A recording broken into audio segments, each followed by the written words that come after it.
What is procrastination? Well, procrastination is described as the voluntary dismissal of a task despite the consequences. Funny enough, the literal act of procrastination isn't even necessarily unique to procrastinators, but rather a natural human behavior seen in almost everyone.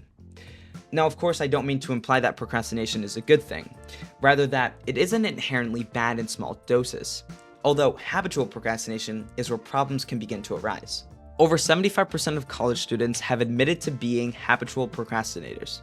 Studies have even shown that 20% of adults are chronic procrastinators. And at this point, you might be asking why.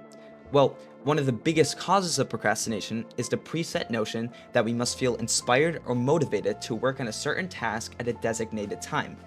However, this doesn't really make sense once you begin to realize that motivation isn't something that's necessarily sustainable, which quite frankly makes it something not so reliable when trying to get something done, as motivation isn't something you wake up with every day. Now, of course, there are many other contributors to procrastination, and modern entertainment is arguably one of the biggest. Apps like TikTok, YouTube, and Instagram are built around short-form content that have been shown to be incredibly time-consuming. To be specific, studies have shown that just about an hour and 16 minutes a day are spent scrolling. Even crazier is the fact that your average Instagram Reel user comes in at just about 53 minutes per scrolling session. When you start to look closely, you'll notice a pattern. These instant short-term rewards, like watching a quick video, truly promote procrastination. You could even argue that procrastinators often have a skewed perception of time, seen underestimating how much they actually need to get things done. And this brings me to the phenomenon called present bias. Now, to put it simply, present bias is just the act of feeling motivated to engage in short-term gratification rather than long-term rewards.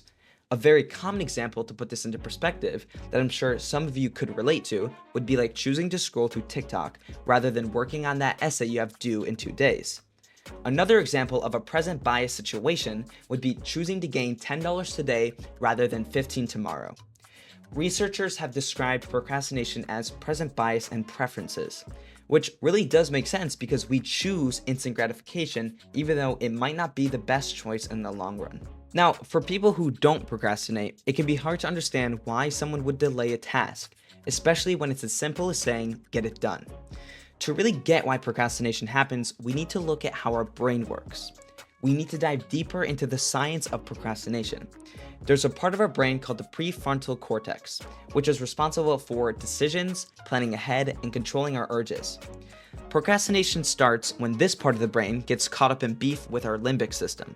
Our limbic system is the part of our brain that controls our emotions, such as pleasure and desire, and among others. It's the part that encourages instant gratification tasks, like checking our phone or watching short forms of content. But this is where procrastination can get tricky. The limbic system can become stronger than the prefrontal cortex in a way that pulls us into those instant reward-based tasks rather than focusing on things that might not feel as fun but are important to do, essentially taking authority from the prefrontal cortex. One reason why procrastination is so strong is because our brain is naturally drawn to things that give us instant pleasure. Things like social media, playing video games, or snacking release dopamine. Dopamine is what makes us feel rewarded and motivated, and it plays a huge role in why we go for short-term rewards instead of long-term goals. When we procrastinate, we feel a rush of dopamine from avoiding the task and giving in to our urges, which makes procrastination feel rewarding. The more we procrastinate, the more our brain gets used to those quick hits of dopamine, causing that drug-like addiction. Finally, procrastination isn't just about being lazy. Like we talked about earlier, it's tied to our emotions, which our limbic system is responsible for. A lot of people also procrastinate because they feel anxious, have a fear of failing, or want everything to be perfect. These feelings can make it even harder to get started, which is another reason why we put things off, and quite frankly, why procrastination is such a huge problem in the modern world. Now that we know why procrastination happens, let's talk about how we could possibly break this cycle. Getting rid of any bad habit is hard, but it's not impossible. The first step, that I would say at least, is figuring out time management, but not in a boring make a to-do list way. Instead, we need to think about time management in a way that works with how our brains respond to rewards. A great trick is the 2-minute rule. If a task takes less than 2 minutes, just do it immediately. Another is the temptation bundling technique. Grab a thing you enjoy, like listening to music, with something that you should be doing, like studying. If you can make productivity rewarding, you're basically tricking yourself into committing to the long-term benefit over the short-term hit of dopamine. Another common trick is breaking tasks into smaller pieces. I know what it's like getting hit with a time-consuming project, but making like climbing a stair at a time can certainly decrease that want to procrastinate.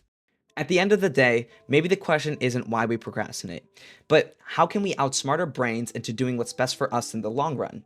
And maybe, just maybe, the next time you catch yourself scrolling, you'll stop and think, is this really what I should be doing? Or is it just my brain looking for the next dopamine hit?